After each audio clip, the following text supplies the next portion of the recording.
Well, 30 years ago we put this in, so today we pulled it out. I just cut open the top. We haven't lifted the lid yet, but inside this metal drum we have a plastic container with 85 artifacts that we buried 30 years ago. And well, we're going to wheel it into the gym and see what's inside. I have in my hand the finder's letter, June 5th, 1980, to the finders of the time capsule. Greetings from 1980. Apparently you have found our time capsule. If by design, congratulations. You wrote this. If by accident, please report your finding to Rio Terrace Elementary School. Just in case you're curious, this capsule was the work of an enrichment class in the forenamed school. In 30 years from time of burial, it will be opened and the contents analyzed by the future grade 6 class of Rio Terrace. Hopefully, this will give you a clean look at your past. There's some pretty amazing things, but one of the books that we found as we were opening this is a book called Future Predictions. And we thought we'd give just a little sample, because there's quite a lot in here, and this is probably the stuff that you guys in the school now kind of get a kick out of. But here's a couple of things. So as a class, we were asked to try to predict what the future was going to look like. Peter Florence did a prediction about computers. He said there will be much smaller computers, much more compact.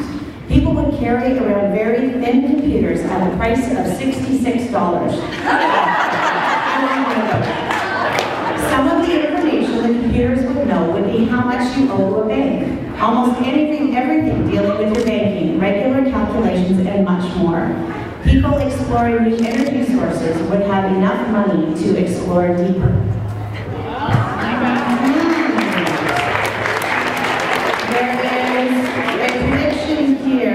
David Rosh is acting as a few, but family is pretty amazing. I think family life by the year 2010 will have changed drastically. The divorce rate will climb, and most people will find their families not as close as they would like them to be. Cheap convenience foods will invade mothers' home-cooked meals as they get more and more popular. Quite a large sum of people will live in high-rise apartments as living space will become more and more scarce. There will be more and more working mothers as inflation climbs and paychecks stay generally the same. However, despite the divorce rate and other problems, people will still have many, if not more, children until the population of Edmonton will be 1.3 million. Our present population is close to 500,000. Who knows? Maybe land won't be so scarce, maybe we'll all live on the moon. By David Hashizaki.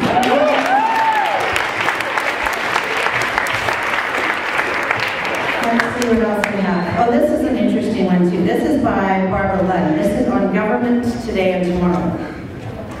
Today our government, there are 8 different parties. The Progressive Conservatives, the Liberals, the New Democratic Party, the Social Credit, and several others of less importance. In elections, the 3 main parties seem to be Liberal, PC, and NDP. Yet it's usually a race to the finish between Liberal and PC in the end. Our government actually has a good bit of control, although people usually complain at them. They are called bumbling fools and such. Right now, Canada's leader is Pierre Trudeau, head of the Liberal Party. He is fairly old, although I don't think it really matters the age of our leaders today. In the future, I feel the government will not be the same as it is now. I think there may be less parties than 8, and the people will have lost interest in Liberal and PC, and might even be communist. This is what I quoted in the Journal in TV. The type of Prime Minister voted for will probably have to be knowledgeable about modern technology and such, but of no particular age. Another idea that may even be too far advanced for 30 years is computers running some of the government. By Barbara Lunn.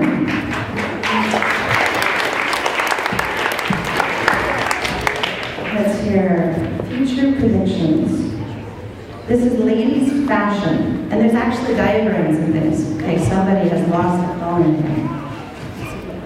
We're looking. Oh, this was by Miss Mom. These are outstanding. She actually drew what she thought that it was going to look like. So this is from Miss Mom. The fashion industry will undoubtedly be influenced by new developments and trends in all other facets of our culture. In order to meet the demands of a fast-paced lifestyle, women will want to spend their valuable time developing fit bodies and trained minds rather than fussing with basic function of dressing.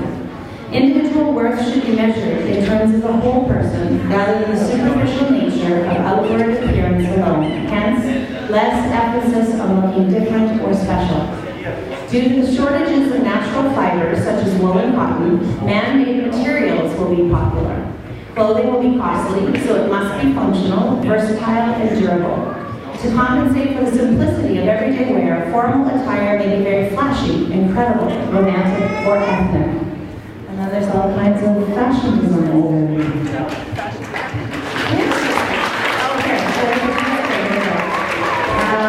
So we have here, the first design shows a jumpsuit for evening or leisure with wrap made of fake feathers and fur. And the second is a jumpsuit worn with a short dress for warmer and sportier look. Dress can be worn with short pants for sport. Can you get this?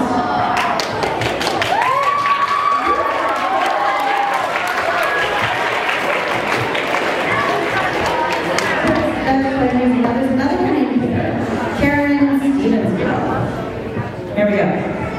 Sports. Lacrosse will still be the Canadian national sport. Because even though it may not be the most popular sport, the government isn't going to change it from time to time, accommodating to which sport is the most popular. Entertainment. We will still have games such as cards, checkers, etc., but many people will also have computers, because I feel that computers will be popular in the year 2010. We will have simple dance sticks. Recreation. There will not be very much hunting, if any, because many species will be endangered or extinct, such as the whooping